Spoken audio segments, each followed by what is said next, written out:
Welcome back to BSR news. నేను మీ ఉమర్.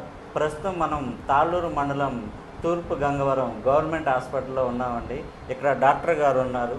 ప్రస్తుతం చూసుకుంటే ఎండలని చాలా తీవ్రంగా పెరుగుతున్నాయి. దీని గురించి ప్రజలు ఎలాంటి జాగ్రత్తలు తీసుకోవాలి అనే విషయం డాక్టర్ గారిని అడిగి తెలుసుకునే ప్రయత్నం చేద్దాం.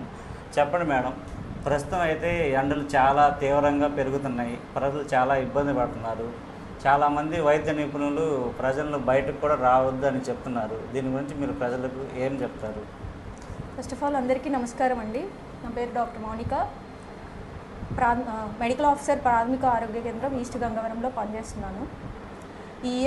ఎవ్రీ ఇయర్ కన్నా ఈ ఇయర్ కొంచెం ఎండలు ఎక్కువగా ఉండడం నమోదవుతాయని చెప్పి మన గవర్నమెంట్ ఆఫ్ ఆంధ్రప్రదేశ్ వాళ్ళు ఆల్రెడీ మీకు అలర్ట్ మెసేజెస్ అవన్నీ వస్తున్నాయండి. ఈసారి టెంపరేచర్స్ 45 to 55 degrees వరకు కూడా టచ్ అయ్యే అవకాశాలు ఉన్నాయి. కాబట్టి మనం ముందుగానే కొన్ని జాగ్రత్తలు తీసుకోవాలి.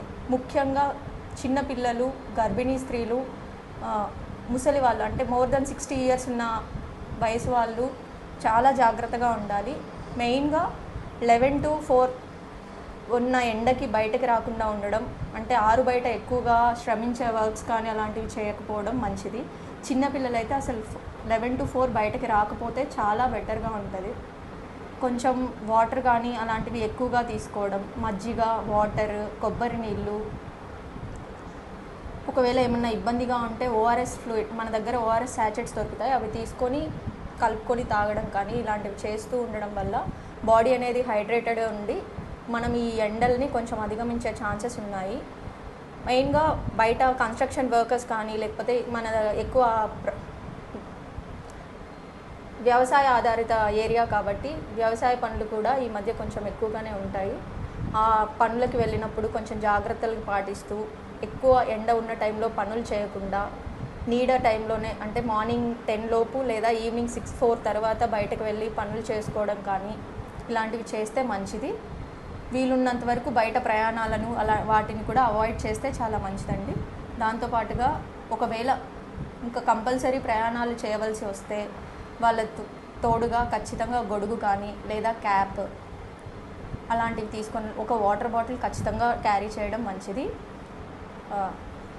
గొడుగు, క్యాప్ ఇలాంటివి వాటితో పాటుగా పల్చగా ఉన్న లైట్ కలర్ బట్టల్ని ధరిస్తే కొంచెం హీట్ అనేది అబ్జార్ప్షన్ కొంచెం తక్కువగా ఉంటుంది. సో అలాంటి బట్టలు వేసుకొని వెళ్ళడం, వీలున్నంత వరకు ఫుల్ కవర్ అంటే ఎండ అనేది మనకి డైరెక్ట్గా పడకుండా కవర్ చేసుకోవడం ఇలాంటివి చేస్తే కొంచెం యూస్ఫుల్గా ఉంటుందండి. ఓకే మేడం, ప్రత్యేకించి వృద్ధుల గురించి కానీ లేదా చిన్నపిల్లల గురించి కానీ మీరు ఏమైనా చెప్తారా?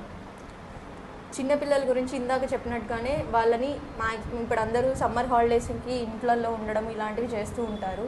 కొంచెం మీరు జాగ్రత్త వహించి మార్నింగ్ 10 to 4 ఆ టైంకి మాత్రం బయటకు పంపించకుండా, అలాగే వాళ్ళు ఆడుకోవడంలో పడి నీళ్ళు తాగడం కానీ ఇలాంటివి మర్చిపోతూ ఉంటారు. మీరు గుర్తుపెట్టుకొని గంటకి ఒక గ్లాస్ వాటర్ ఇవ్వడం, వాళ్ళు తింటున్నారా లేదా, సరిగా వాటర్ తాగుతున్నారా లేదా మానిటర్ చేసుకోవడం ఇవి చేసుకుంటే మంచిదండి.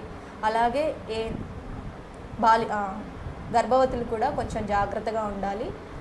ఈ ఎండలకి వాళ్ళకు కూడా ఊరికే డీహైడ్రేషన్ అవ్వడము, నీరసం ఎక్కువగా ఉండడము ఇలాంటివి ఎక్కువగా ఉంటాయి. సో వాళ్ళు కూడా జాగ్రత్తగా ఉండాలి. ఇందాక చెప్పినట్టుగా ఎక్కువగా ద్రవ పదార్థాలు, ఫ్రూట్స్ అలాంటివి తీసుకోవడం, తేలికపాటి ఆహారాలు తీసుకోవడం వల్ల వాళ్ళకి కొంచెం యూస్ఫుల్గా ఉంటుంది. Okay madam, thank you. మీరు చెప్పిన విషయాలు ప్రజలకు చాలా యూజ్ అవుతాయని అనుకుంటున్నాం. ఇక్కడ మరొక డాక్టర్ శ్రీకాంత్ రెడ్డి గారు ఉన్నారు. ఆయన అడిగి మరికొన్ని విషయాలు తెలుసుకునే ప్రయత్నం చేద్దాం. చెప్పండి సార్. ఆల్రెడీ మేడం గారు చెప్పిన సూచనలన్నీ పాటిస్తూ మేజర్గా ఇంకొక చిన్న సూచన ఏంటంటే ఎక్కడికి వెళ్ళినా తెల్లటి గొడుగు తీసుకొని వెళ్ళండి.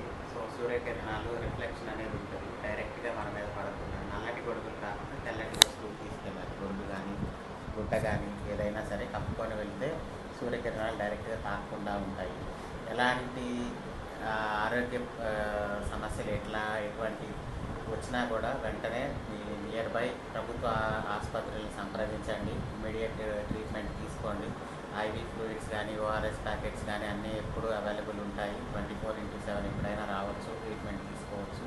ఇది కాకుండా ఇంకా ఎటువంటి సమస్యలు ఏమైనా ఉన్నా కూడా హాస్పిటల్ సంప్రదించండి. గంగవరం పిహెచ్సి ప్రజలందరికీ